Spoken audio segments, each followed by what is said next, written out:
KMD, sixième dictée, les pistes pour la relecture et éviter des erreurs. Alors cette dictée, j'y tenais un peu parce que j'aimerais maintenant réussir à vous faire des textes amusants et en même temps réussir à vous montrer qu'ils peuvent être pleins de pièges. Allez, on y va.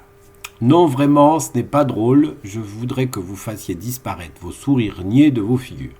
Non et vraiment, pas de particularité. Ce n'est pas drôle, attention à ce, toujours chercher à savoir si c'est ce, CE ou SE. Faites attention, si vous pouvez le mettre en me n'est pas drôle, me te n'est pas drôle, et ben c'est que c'est SE. Si vous ne pouvez pas et que vous pouvez remplacer par ceci ou cela, eh bien c'est CE. Donc n'est, évidemment, n'est pas, c'est le verbe être à la forme négative. Vous entendez un présent de vérité indicatif, un présent à valeur de vérité générale. Je voudrais. Alors là, faites attention, c'est le verbe vouloir et le problème c'est que tant au futur simple qu'au conditionnel présent, il a la même prononciation. Je voudrais, je voudrais.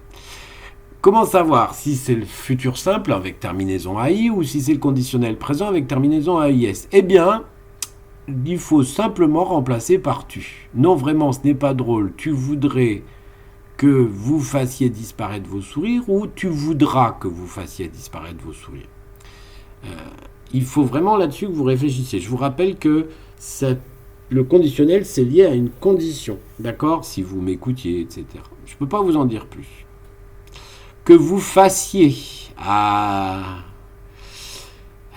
Donc ici, vous avez le droit au présent du subjonctif du verbe faire. Vous ne trompez pas, c'est pas du tout même si ça sonne pareil, l'imparfait, puisque l'imparfait, ça serait que vous fissiez disparaître. Donc que vous fassiez disparaître. Mais enfin, si vous pensez au subjonctif imparfait, vous vous rappelez combien il y a de S, etc. Disparaître, allez voir dans le Becherel, là, ici vous avez un infinitif présent. Vos sourires niés de vos figures, même groupe nominal, le noyau c'est sourire, le déterminant de sourire c'est vos. Donc vous voyez très bien si ça inclut un singulier ou un pluriel. Niais, soyez heureux, niais au singulier comme au pluriel s'écrit pareil, mais dans les deux cas, il y a une consonne muette qu'on ne trouve qu'en passant par le féminin, niaise. Voilà, et donc attention, ne vous trompez pas si vous avez le son Z, c'est pas obligatoirement un Z, ça peut être un S. De vos figures, même raisonnement, de ici est préposition, vos figures par contre, c'est la même chose que vos sourires. Personne ne devrait se sentir amusé d'une telle histoire. Personne ici est pronominal, ça veut dire aucune personne, zéro. Donc devrait, évidemment, ça peut pas être un pluriel, zéro ça n'a jamais fait pluriel.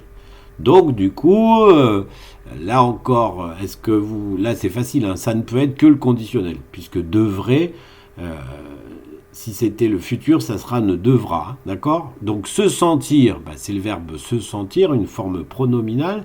Amuser. Amuser, ici, c'est un participe passé employé comme adjectif qualificatif attribut, et il est attribut de personne. Et donc je vous ai dit que personne, ça veut dire aucune personne, donc un singulier. D'une telle histoire. Alors, telle ici, c'est un déterminant indéfini, d'accord? Même un adjectif, si vous voulez, je m'en fous. C'est pas... Mais par contre, faut que ça prenne le genre et le nombre de groupe nominal, une telle histoire. Histoire, masculin ou féminin?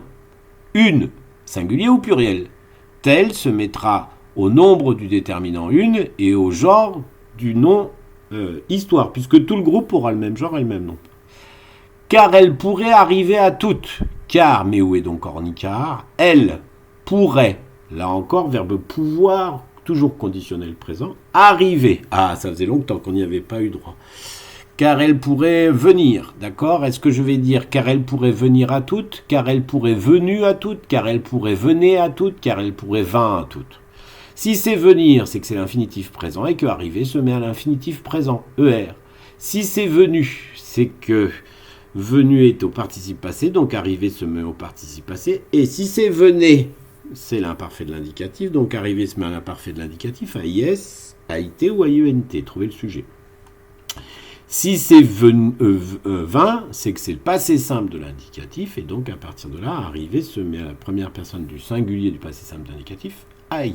Donc il faut faire toujours ce remplacement. À toutes. Ici, est-ce que c'est l'auxiliaire avoir, sans accent, ou c'est la préposition avec accent? On remplace par avait. Elle pourrait arriver avait toutes. À vous de décider. Toutes. Mon petit copain là. Ici, il est pronominal. Donc ici, il remplace des personnes. Entendez bien, toutes. Et faites attention, c'est le contraire, ça veut dire vraiment ça peut arriver à toutes les femmes. Donc évidemment, la terminaison, elle n'est pas seulement féminine, elle est aussi avec un nombre particulier. Et aucune, ici c'est aussi pronominal, et c'est toujours la conjonction de coordination, mais aucune est toujours pronominale et veut dire aucune des femmes, 0 femme, n'accepterait même raisonnement que personne ne devrait. Qu'on l'accueille en riant, qu'on vous trompez pas, rien à voir avec une insulte qui vous est chère, ici c'est que on, hein. Mais par contre, ce on, est-ce que c'est ONT ou est-ce que c'est le pronom indéfini ON? C'est facile, hein. Moi, je vous dirais que on, il est indéfini parce qu'il est troisième personne du singulier, mais qui signifie une première personne du pluriel. Donc, normalement, on peut le remplacer par que nous. Aucune n'accepterait que nous l'accueillions en riant, ou aucune ne l'accepterait qu'avait l'accueil en riant, qu'avait l'accueilli en riant. À vous de savoir. L'accueil, donc c'est le verbe accueillir, mais ici au subjonctif présent, qui prend la même terminaison que les verbes du premier groupe au subjonctif présent, la troisième personne du singulier. Je vous rappelle que c'est les terminaisons de l'indicatif présent. Donc, trouvez la bonne terminaison, mais faites attention à accueil, il a un orthographe bien particulier. Je vous conseille très fortement d'aller sur le dictionnaire. En riant, gérondif du verbe rire, construit sur le participe présent, rien d'intéressant. Tomber, virgule, cela n'a rien de réjouissant. Tomber, fondre, d'accord? Fondre, cela n'a rien de réjouissant, ou fondu, cela n'a rien de réjouissant, et ainsi de suite. Et vous refaites, revoyez là-haut pour arriver le raisonnement. Cela, il n'y a qu'un orthographe dans la langue française, donc vous ne trompez pas, il n'y en a qu'une possible. N'a rien, c'est a avec a rien, de réjouissant. Ici, réjouissant, c'est vraiment participial. Ça vient du verbe réjouir, et donc c'est le participe présent, réjouissant. Écoutez bien, hein. Encore moins si cette chute a lieu durant un discours devant une foule assemblée. Encore moins, contraire de plus. Si cette chute, cette ici déterminant démonstratif, il détermine le mot chute qui est son féminin, le mot chute c'est une chute, c'est féminin. A lieu durant un discours. Là encore, on a un A. Est-ce que ça peut être remplacé par avait, encore moins si cette chute avait lieu durant un discours. Si vous trouvez que ça marche, il n'y a pas d'accent. Si vous trouvez que ça ne marche pas, il y a un accent.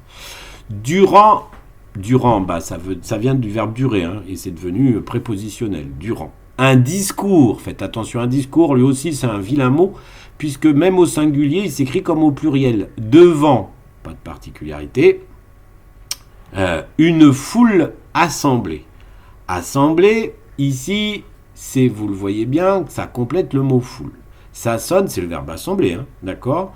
Ça sonne évidemment comme un infinitif. Mais là encore, une foule apparue. Est-ce que je vais dire une foule apparaître, une foule apparue, une foule apparaissait ou une foule apparue? D'accord? Si je pense que c'est apparu, ça pourrait être le passé simple, mais comme une foule, c'est visiblement la première partie, ça serait ça serait assembla, voilà, au passé simple. Donc ça ne marchera pas, il ne reste plus que le participe passé. Donc si vous pensez que c'est apparaître, assembler se met à l'infinitif. Par contre, si vous pensez que c'est apparu, c'est le participe passé. Mais attention, si c'est le participe passé, comme il est placé, il est devenu adjectif qualificatif. Épithète, ça veut dire qu'il prend le genre et le nombre de tout le groupe nominal, une foule assemblée. Donc trouvez bien le déterminant pour savoir le nombre et trouvez bien le genre de foule pour savoir le genre, si c'est masculin ou féminin. Et mettez tout ça en terminaison sur assemblée si vous pensez que c'est le participe passé. Et je vous interdis de vous esclaffer. Alors, et je, pas de particularité, vous, pas de particularité. Attention, verbe interdire, c'est un verbe du troisième groupe. C'est construit sur le mot dire. Donc réfléchissez bien au présent de l'indicatif, je dis. De vous, pas de particularité, esclaffer, là c'est facile, on remplace par rire. Est-ce que vous dites je vous interdis de vous rire ou interdire de rire, d'accord? Enlevez le vous. Est-ce que vous dites je vous interdis de rire ou est-ce que parce que c'est le verbe